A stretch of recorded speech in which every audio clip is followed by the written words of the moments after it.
Dear student, कल हमने दूसरा पैराग्राफ पढ़ाया था। आज मैं इसका तीसरा पैराग्राफ पढ़ाने जा रही हूँ। अगर वीडियो अच्छी लगे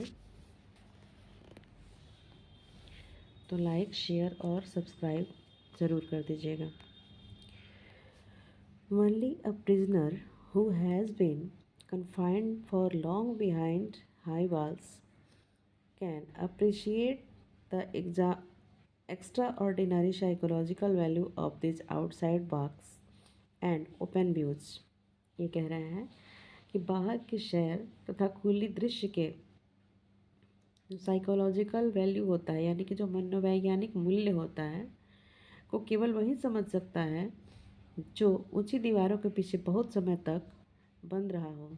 सपोज दैट गाइस कि अगर किसी को भी, आप खुद सपोज कीजिए कि अगर आप ही को किसी रूम में बंद कर दिया जाए तो आपकी साइकोलॉजिकल कंडीशन क्या होगी।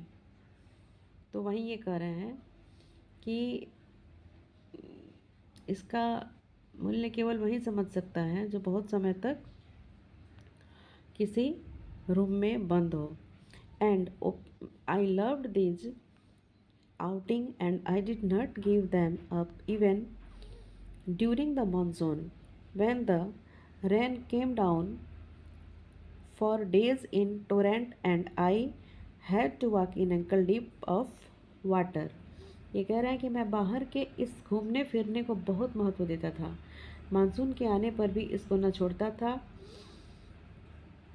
जब वर्षा मूसलाधार पड़ती थी और मुझे टखनों तक, एंकल डीप यानी कि टखनों तक गहरे पानी में चलना पड़ता था,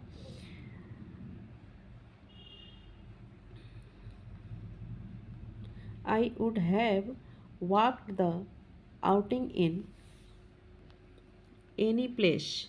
ये कह रहे हैं कि मैं सैर का स्वागत किसी भी स्थान पर करता, परंतु in any place, but the sight of the towering Himalayas nearby was an added joy with went a long way to removing the weariness of prison। ये कह रहे हैं कि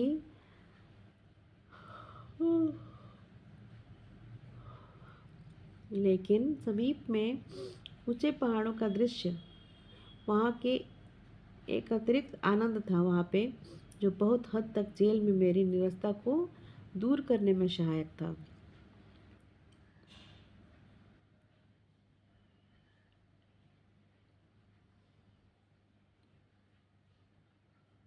It was my good fortune that during the long period when I had no interview and when for many months I was quite alone, I could gaze as these mountains and that I loved।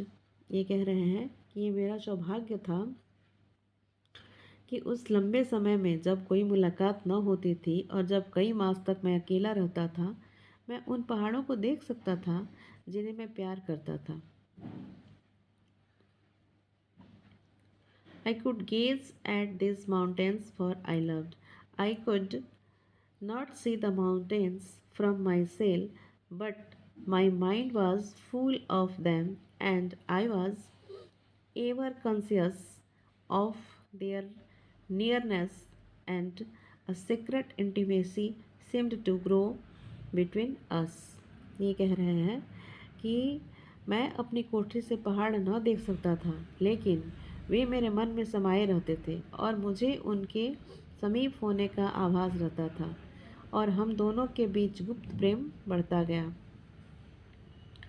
Flocks of birds have flown high and away, a solitary drift of clouds too has gone wandering on, and I sit alone with Ching Ting Peak towering beyond।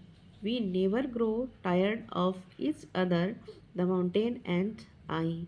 ये कह रहे हैं कि पक्षियों के झुंड ऊंचे व दूर उड़ गए हैं, एक बादलों की अकेली कतार भी घूमते हुए दूर चली गई है और मैं अकेला बैठा हूँ और छोटी सी चिंग टिंग चोटी खड़ी है सामने से, और हम एक दूसरे से कभी तंग नहीं आते। कौन? पहाड़ और मैं।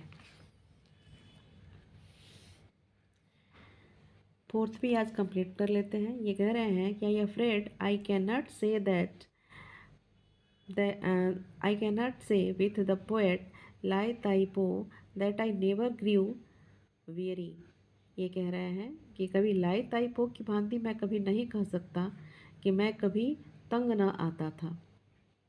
Even of mountain, but that was a rare experience, and as a rule, I found great comfort in its proximity। ये कह रहे हैं कि मैं कभी लाई ताइपो की भांति मैं नहीं कह सकता कि मैं कभी तंग न आता था पहाड़ों से भी, परंतु वह अनूठा अनुभव था और मुझे उसके समीप्य में बहुत शांति मिलती थी।